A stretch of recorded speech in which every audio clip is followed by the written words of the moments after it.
യഥാർത്ഥ വിജയ സോപാനത്തിന്റെ സർവ്വ സ്റ്റെപ്പുകളിലും കണ്ണുവെച്ച ആ പണ്ഡിത വരേണ്യർ എത്ര വികൃത രൂപമാണ് പ്രാപിച്ചത്.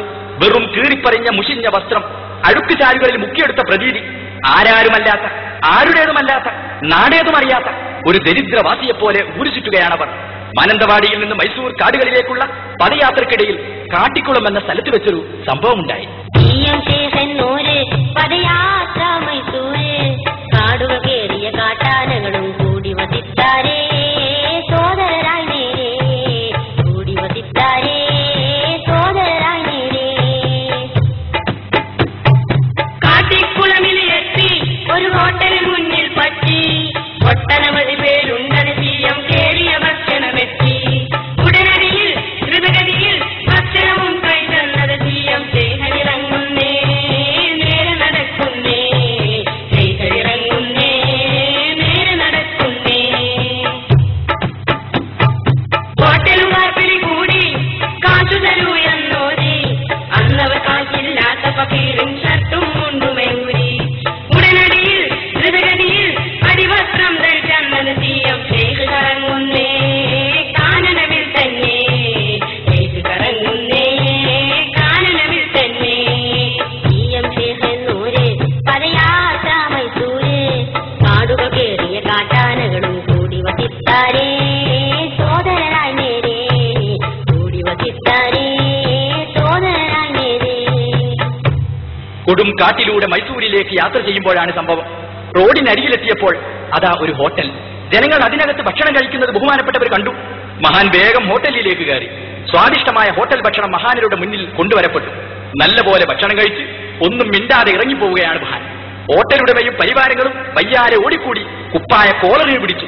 അവർ ആ യാത്രികന്റെ ഈശ തപ്പി പരിശോധന നടത്തി. ഇല്ല, ഒരു ചില്ലിക്കാശ് പോലും അദ്ദേഹത്തിന്റെ പക്കലില്ല. അവർ ആ മഹാനരുടെ ഷർട്ടും മുണ്ടും അഴിച്ചെടുത്തു. കേവലം അടിവസ്ത്രം മാത്രം ധരിച്ചുകൊണ്ട് മഹാനവർകൾ മുന്നോട്ട് നീങ്ങി. കണ്ടോ? അപ്പോ വലിയ കായാക്കുള്ള കഥാമത്ത് പറയാ. മൈസൂരിലേക്ക് യാത്ര ഹോട്ടലുണ്ട്, നല്ല ഭക്ഷണം കഴിക്കുന്നു, ചെയ്ഹോടെ അവിടെ കയറി. സുബ്ഹാനല്ലാഹ്, നിങ്ങൾ ഇത് കേൾക്കണ ഒരു അമുസ്ലിം എന്താ ചിന്തിക്കുക? ഇപ്പൊ ഇവരുടെ വലിയ വെച്ചാൽ ഭയങ്കര ആർത്തിയായിരിക്കും. ഹോട്ടൽ കണ്ടത്തിനെ ചാടിക്കയറി, അതിന് ചാടിക്കറിൽ വിശന്നിട്ടാണ് സങ്കല്പിച്ചോളൂ. അങ്ങനെ കയറി ഭക്ഷണം കഴിക്കുക. ഭക്ഷണം കഴിച്ചിട്ട് ഇറങ്ങി പോരാ, പൈസ കൊടുക്കണില്ല, ഒരു മൈൻഡില്ല, ഇറങ്ങി പോരാ. ആള് പിടിച്ചു, എന്തേ പൈസ തരാത്തത്? ഒന്നും വേണ്ടില്ല, പോക്കറ്റ് അപ്പി വെച്ചു. ഒന്നുമില്ല, 5 പൈസ. അപ്പോ അവര് ചട്ടും കൊണ്ട് ഒരു അവസാനം നിക്കറിട്ട് പോയി. അതാണ് വലിയന്റെ അടയാളം. മാന്യ സഹോദരങ്ങളെ, ദീൻ പഠിപ്പിച്ച് ഇസ്ലാം പഠിപ്പിച്ചൊരു തത്വ. വലിയ എന്ന് പറഞ്ഞ ഇങ്ങനെയാണോ? ഇങ്ങനെയാണെങ്കിൽ ഇപ്പൊ ലോകത്തുള്ള ആൾക്കാരൊക്കെ വലിയായി കഴിഞ്ഞാൽ എല്ലാ ഹോട്ടലും കൂട്ടിട്ട് വരില്ലേ? കാരണം ഹോട്ടലിൽ കയറി പൈസ കൊടുക്കൂല. അങ്ങനെ വലിയാവും, പൈസ കൊടുത്താൽ പിന്നെ വലിയാവും. അപ്പോ പൈസ ഇല്ലാതെ ഇറങ്ങി വരിക, എന്നിട്ട് തന്നെ ആളുകൾ പിടിക്കുമ്പോൾ നിക്കറിട്ട് പോവുക. ഈ ചിന്താഗതി ആളുകൾക്കിടയിൽ പ്രചരിപ്പിക്കപ്പെടുന്ന ശക്തമായ വേരോട്ടം. യാഥാർത്ഥ്യത്തിന് ഇന്ന് വിലയില്ല, ഉള്ളതിന് ഇന്ന് വിലയില്ല. എന്നാൽ നിങ്ങൾക്കറിയോ, മഹാനായ അബൂബക്കർ സിദ്ദീഖ് റളിയല്ലാഹു അൻഹു അദ്ദേഹത്തിന് ഒരാളുടെ ഭക്ഷണം കൊടുത്തു. അബൂബക്കർ സിദ്ദീഖ് എന്ന വലിയ ഔലിയാക്കളുടെ നേതാവ് അബൂബക്കർ സിദ്ദീഖ് റളിയല്ലാഹു അൻഹു ആ ഭക്ഷണം കഴിച്ചു. ഭക്ഷണം കഴിച്ചു കഴിഞ്ഞപ്പോ വന്നാള് പറഞ്ഞു, ഈ കൊടുത്താൾ ഭക്ഷണം കൊടുത്താൾ പറഞ്ഞു, അബൂബക്കറെ, ഇതെങ്ങനെ ഉണ്ടായ ഭക്ഷണം എന്നറിയോ? എങ്ങനെ കിട്ടിയതാണെന്നറിയോ? അത് ഞാനിങ്ങ് വരുന്ന വഴിക്ക് ഒരാൾ ഒരു ജോലി എന്നെ ഏൽപ്പിച്ചു. ആ ജോലി എനിക്കറിയാമെന്ന് ഞാൻ നടിച്ചു. സത്യത്തിൽ ആ ജോലി എനിക്കറിയുമായിരുന്നില്ല.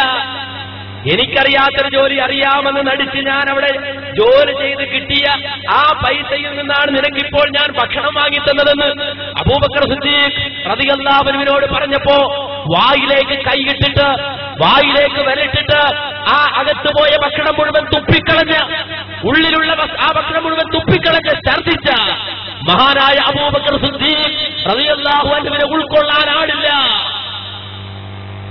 അബൂബക്കർ സിദ്ദീഖ് റളിയല്ലാഹു അൻഹു ശൈഖായി അംഗീകരിക്കുന്ന ആളില്ല.